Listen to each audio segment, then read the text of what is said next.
You think you know exactly what kind of coffee drinker you are, but here's the problem. Most people place themselves a full level higher than where they actually stand. And if you don't know which level you're really on, you're the one quietly losing money every single morning without even noticing it. Here's where it trips people up the most. Level 3 and Level 4 are the two that almost everyone gets wrong. The people standing on them are rarely the ones who think they are. So stay with me till Level 4 because that's where you'll finally know which one is actually you.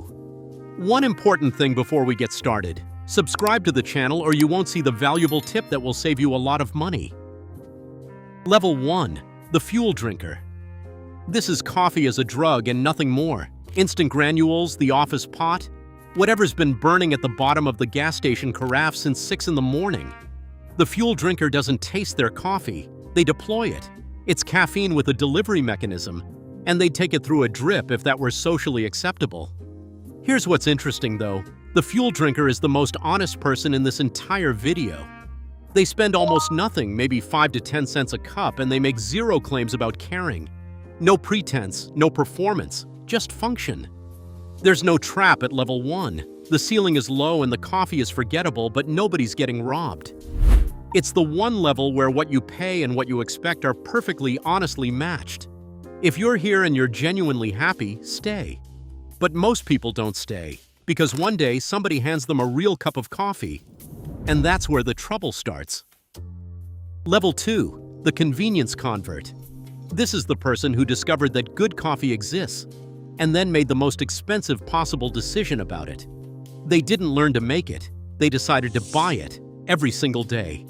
The $5 cafe drink on the way to work, the drive-through order with their name spelled wrong, the pod machine on the counter for the days they don't leave the house.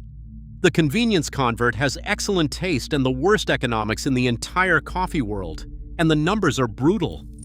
A daily cafe habit runs $1,500 to $1,800 a year.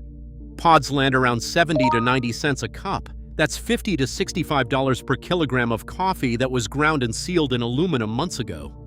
The convenience convert is paying the highest price per cup of anyone on this entire ladder, for coffee that is objectively not the best coffee on this ladder. Here's the part that stings. This is where most coffee drinkers actually live. Not Level 1, here.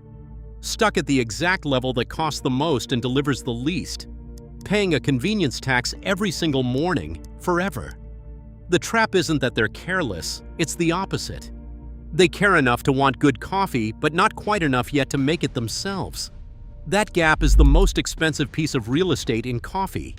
Which brings us to the level where everything changes. Level 3. The home enthusiast. This is the person who finally did the thing. They bought a grinder. They bought a machine, nothing crazy. They started buying actual fresh beans from an actual roaster. And they learned to pull a shot, or brew a pour-over, that quietly beats the $5 cafe drink they used to line up for. Here's the number I told you to wait for. The home enthusiast makes cafe-quality coffee at home for about 30 cents a cup.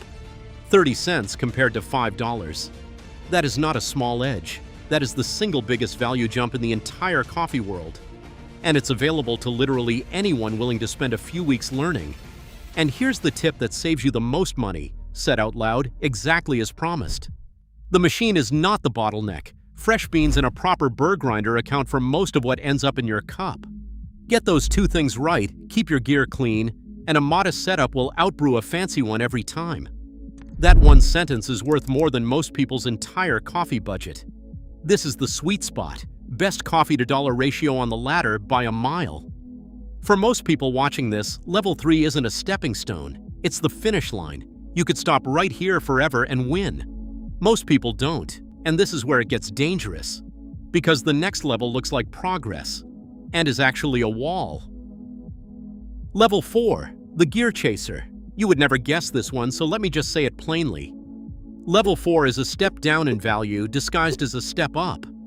The gear chaser believes deep in their bones that better coffee is one more purchase away, a better machine, a second grinder. The distribution tool, the bottomless portafilter, the $2,000 setup that looks like it belongs behind a cafe counter. They chase the upgrade the way other people chase a high, and every time the excitement wears off and the next piece of gear promises to finally close the gap. But the gap was never about gear. Here's the uncomfortable truth. A skilled drinker at level 3 with a modest setup and dialed-in technique makes better coffee than a gear chaser with $2,000 sitting on the counter. The equipment didn't fix anything, it just moved the problem somewhere more expensive. This is the most dangerous level on the whole ladder, more dangerous than level 2, because the convenience convert at least knows they're spending money. The gear chaser thinks they're investing in quality. They're not. They're paying for the feeling of progress. And that feeling is the most expensive thing you can buy in coffee. If you recognized yourself right there, that's not an insult. It's the most common trap for people who genuinely love coffee. And the way out isn't more gear. It's going back to the beans, the grind, and the technique you skipped past on the way up. Level 5. The Purist. And then there's the top. The Purist weighs everything. The beans, the water, the shot, down to the 1/10 of a gram. They know their water's mineral content. They buy single-origin beans at peak freshness and burn through them before they fade. They'll obsess over a flow rate on a Tuesday morning before work and enjoy every second of it.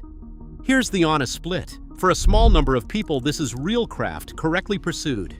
They earned it. The technique came first, and the obsession is the reward, not the shortcut. For that person, level 5 isn't extravagant. It's the right tool for a genuine passion.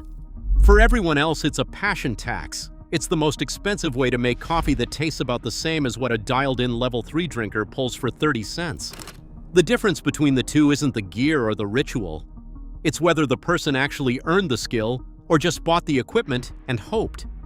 So here's what the coffee industry would rather you never work out. The level you're on has almost nothing to do with how much you spend. Level 1 spends the least and makes no claims. Level 2 spends the most per cup and gets the least back.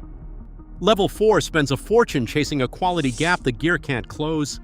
And level 3, the quiet one in the middle, beats almost all of them for pocket change. Because the machine was never the bottleneck. Fresh beans, a proper burr grinder, clean equipment, and technique you actually practiced, that's 80% of what's in your cup. Everything else is decoration you're paying full price for. Buy good beans, get a decent burr grinder, pull a few bad cups, then some good ones. That's the whole game, and it lives at level 3 no matter how much money is sitting on anyone else's counter. Now, if you recognized yourself at level 3 or level 4, here's the uncomfortable part. The machine sitting on your counter is quietly deciding how much of that 30-cent magic you actually get. And most people overpay massively for the wrong one. Same trap as the drinkers. The real value hides in the middle, and the expensive end is mostly marketing. I ranked every single price bracket, from the bargain that's secretly a trap to the $2,000 machine that changes almost nothing, in my video, The 5 Levels of Coffee Machines. If you want to stop overpaying, that's the one to watch next. It's on screen right now.